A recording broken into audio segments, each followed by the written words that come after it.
Est-ce que les chiffres tournent? Des avocats est actuellement en direct. Bonjour, bienvenue pour ce premier café causant du barreau.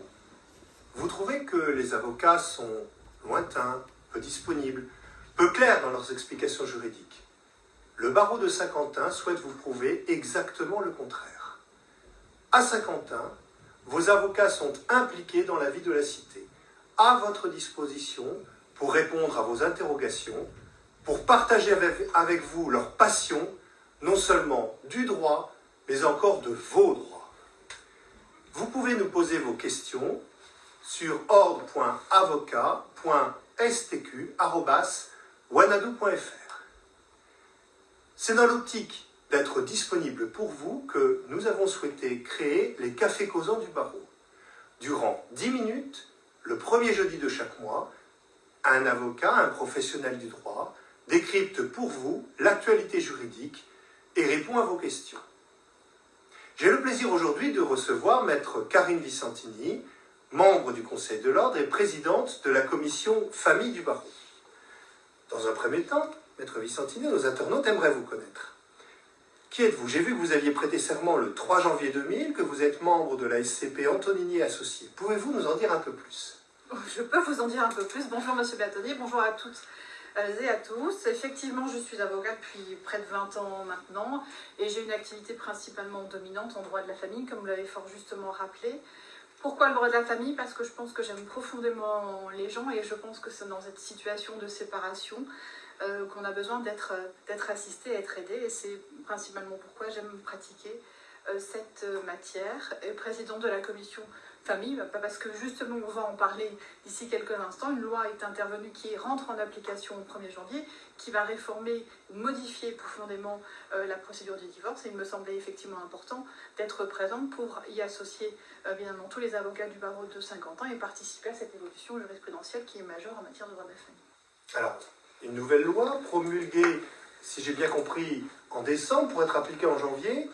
Première question, est-ce que ce n'est pas un peu précipité et pouvez-vous nous expliquer ce que change ce texte nouveau? Alors, c'était compliqué effectivement, puisqu'on l'a attendu pendant près de 2 ans, puisqu'en réalité cette loi est une émanescence d'une loi qui a été votée en mars 2019, et le Père Noël nous l'a apporté, je dirais, au pied du sapin, puisqu'effectivement les décrets d'application ont été repoussés à 2 reprises, et dernièrement pris au mois de décembre, et elle rentre en application, cette loi, le 1er janvier 2021.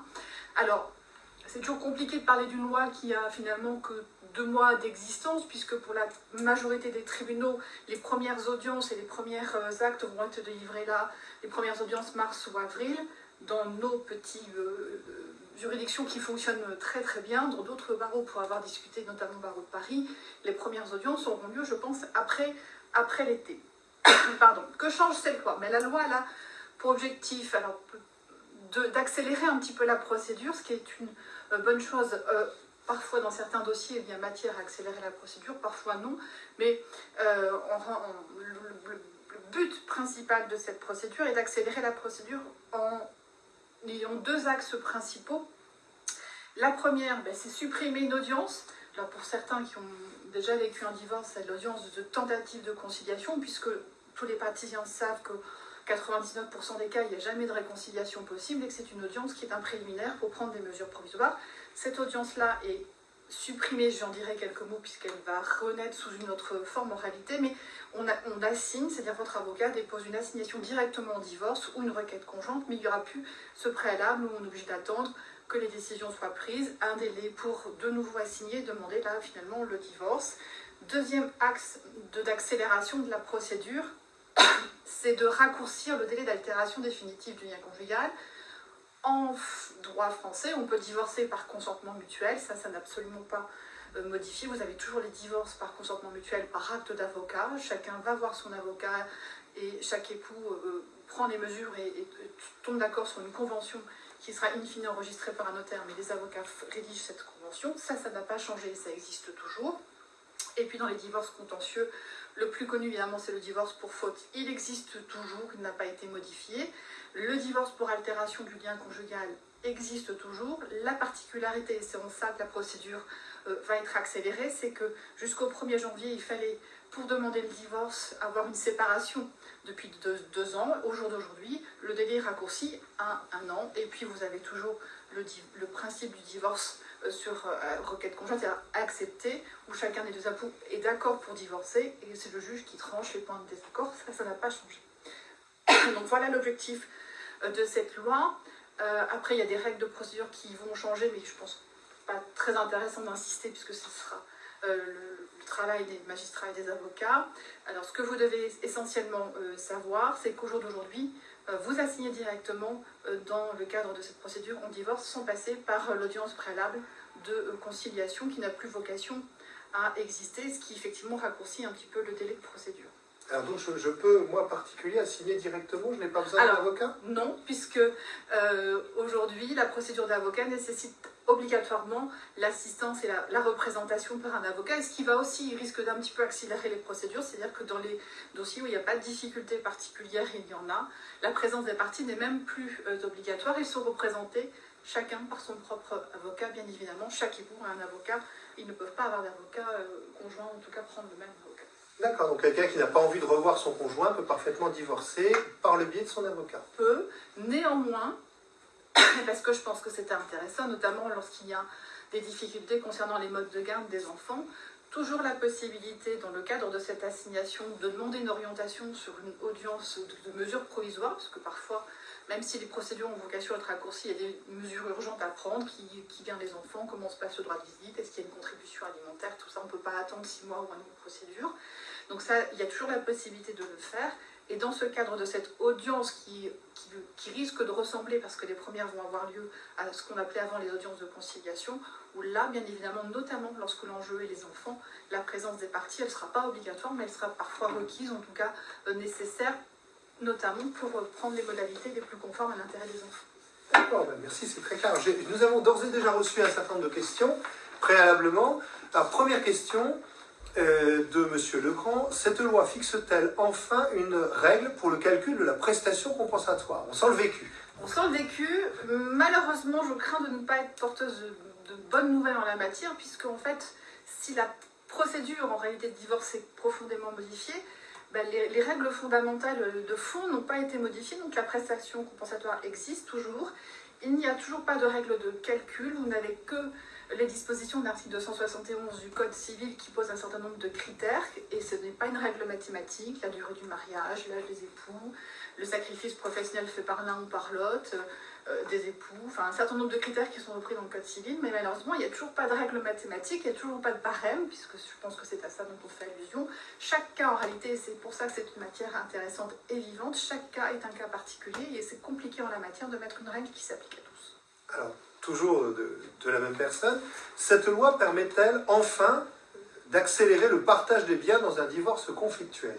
Alors, c'est une question qui est un petit peu compliquée parce que par définition, quand le divorce est conflictuel, c'est que chacun des époux finalement, ou en tout cas l'un des deux, souhaite que la procédure dure et il mettra toute sa mauvaise volonté pour que ça dure toujours. Néanmoins, c'est vrai que dans le cadre de l'accélération des procédures, il y a la possibilité désormais, peut-être plus facilement qu'avant, dans le cadre des partages de biens, de faire constater ou de faire trancher le magistrat dans le cadre d'un incident sur les points de désaccord. C'est-à-dire qu'à partir du moment où, par exemple, on parle de l'attribution d'un bien ou d'un des biens d'occupation, voilà, on pourra faire trancher dans le cadre de la procédure, ce qui permettra finalement, si tous les points de difficulté sont tranchés au fur et à mesure, finalement d'aboutir à un accord ou en tout cas une décision complète à la fin de la procédure, tant sur le divorce que sur le partage des biens.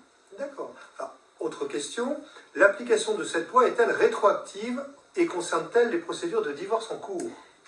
Eh bien, je dirais non, malheureusement, puisque notamment pour ceux qui doivent attendre l'altération, c'est-à-dire un écoulement de 2 ans, pour ceux qui ont engagé leur procédure de divorce, qui n'ont pas de grief particulier à reprocher à leur conjoint, si ce n'est qu'un désamour, donc il faut attendre le délai de 2 ans, s'ils ont engagé la procédure en 2020, ils seront toujours sous l'ancienne loi, donc ce qui veut dire que c'est aussi une difficulté pour les avocats et pour les magistrats, et notamment les greffes, de gérer concurremment, encore pendant quelques années je pense, les 2 procédures, les anciennes procédures et les nouvelles procédures, c'est-à-dire que si vous n'avez pas de grief à reprocher à votre conjoint et simplement vous voulez altération définitive, ben vous devez engager votre procédure là aujourd'hui, depuis le 1er janvier, et vous n'aurez que le délai d'1 an à respecter, étant précisé que c'est un petit peu technique, mais brièvement.